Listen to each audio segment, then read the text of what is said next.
In the city, we have bent nature to accommodate our will and our comfort and what has become our way of life. Out here, we are a guest in nature's domain.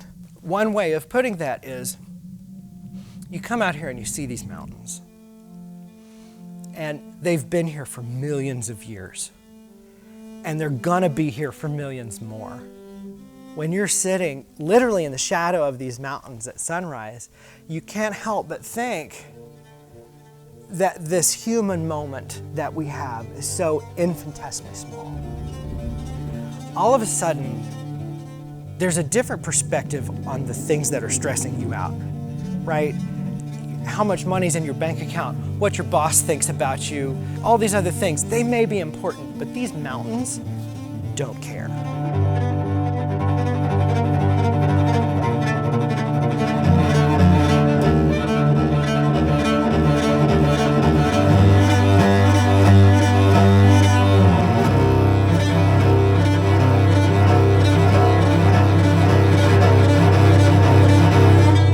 In 2006, I left law school because I learned that I would be a good lawyer, but a very miserable lawyer. And I had some friends who lived out here, and I called them up and said, "Do you think you could find some work for me?" Sure enough, they helped me get a job giving tours in the national park, Jeep tours, river tours, ATV tours. And I thought I fell in love with the place before, but once you meet some of the guides and you start hearing their stories of their experiences in this place, you're hooked. You gotta come back. Eventually, I was introduced to somebody who had inherited some land out here, and she was interested in getting rid of it, and we came out here and looked at it, and I realized that it was a really special place. I didn't have the time or the money to do anything with it, but I knew I couldn't pass it up. I brought my uncle out here, who is an architect, interior designer, and he came and saw the place. I had been talking to him about a tiny home, and he kind of crushed my dreams. He said, it's gonna look out of place in this vast wilderness to have a tiny home. We had come up here and we were staying in an RV. Sometime in the middle of the night, I'm dead asleep and I get this, "Hey, are you awake?" "Well, I am now." "Yeah, what?" He said, "I've got it, I figured it out. Everything out here is big mountains, big desert, big views." He said, "The problem with it is, we're sitting in this camper, my window is too small." So he said, whatever we do, we're gonna rip the walls out and replace them with glass. And that was the seed that started this adventure that has become our little architectural corner of the world, because one of our rules of development here is we want you to be comfortable, but we want you to have that bringing the outside in experience. We decided to build out of shipping containers, and it turns out that Corten steel is really durable in the West Texas desert, and that's important. Everything about these builds has been stressful. The first house that I built out here, I really built it myself. I hired in people to do the concrete, to do the septic, and I don't hang sheetrock. But other than that, it was mostly just me. And I would come out here a week out of every month, and I would sleep in the containers as I'm building them. And I'm out here with my gas torch cutting out windows and doors, and I'm out here with my welder putting on porches and roofs. And it was one hellacious learning curve, but there's not a lot of expertise out there to tell you how to do this correctly. You just got to figure it out. But we want to hold ourselves to a really high standard, so it creates a lot of problems that you got to have really solid creative solutions to. Chiso's house was the first build, and I think it'll always be like, you know, the first one you ever dated, the first one you ever kissed. It's the only one with a full kitchen, and I love staying here because you've got a decent-sized living room, sort of lounging space where you're facing straight at the Chisos Mountains.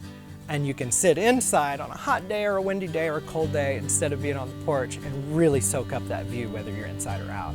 Chiso's house has the most windows. This is the one where we ripped the entire walls out and replaced it with glass with our sliding doors. So I think it does a really great job of giving you that experience of bringing the outdoors in.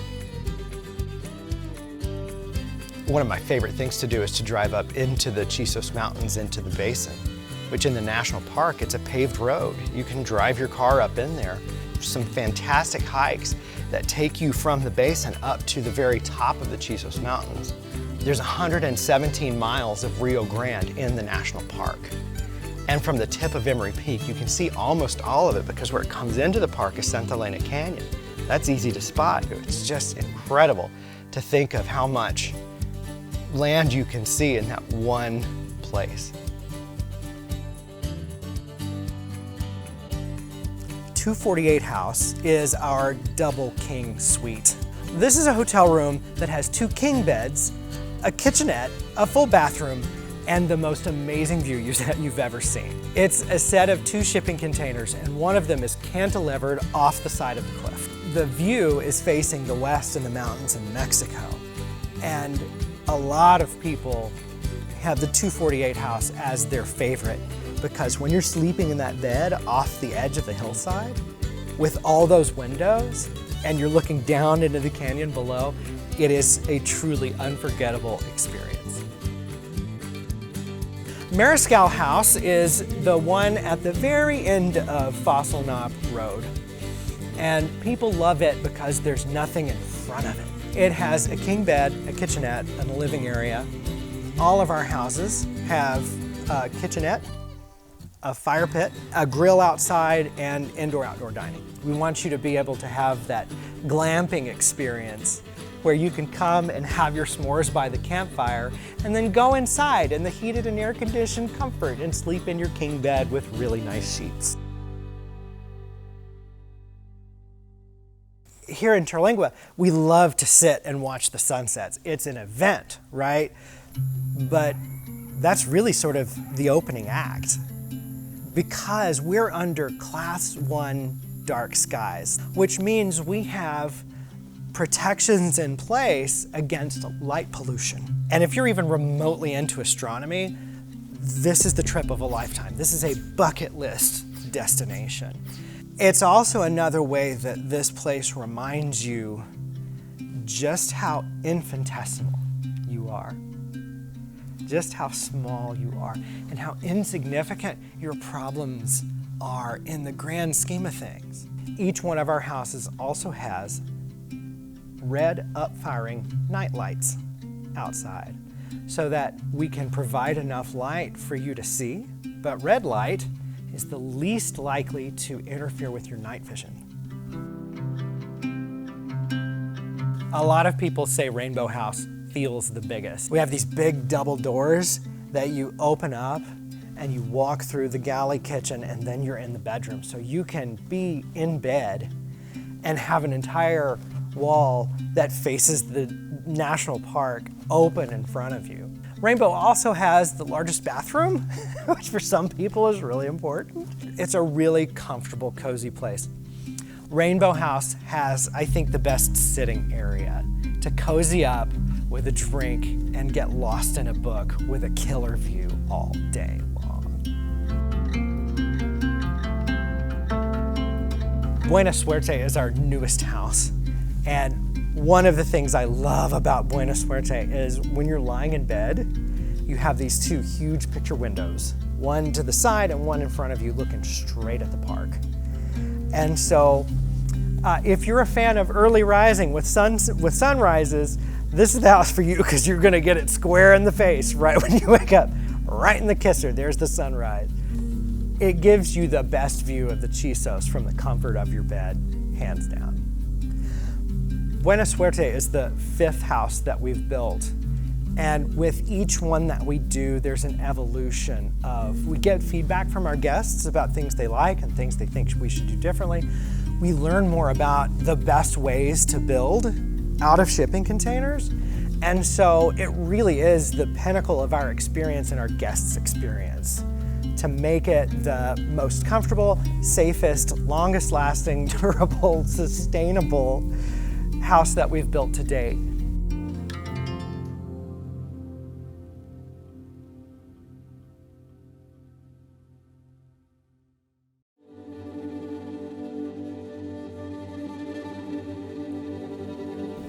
There's no quick way to get here. that drive, that's a lot of windshield time. You come out here, you spend a few days in the company of nature, and then you have this sort of, I call it a forced meditation. This 8 hours of windshield time on the way back to wherever you come from.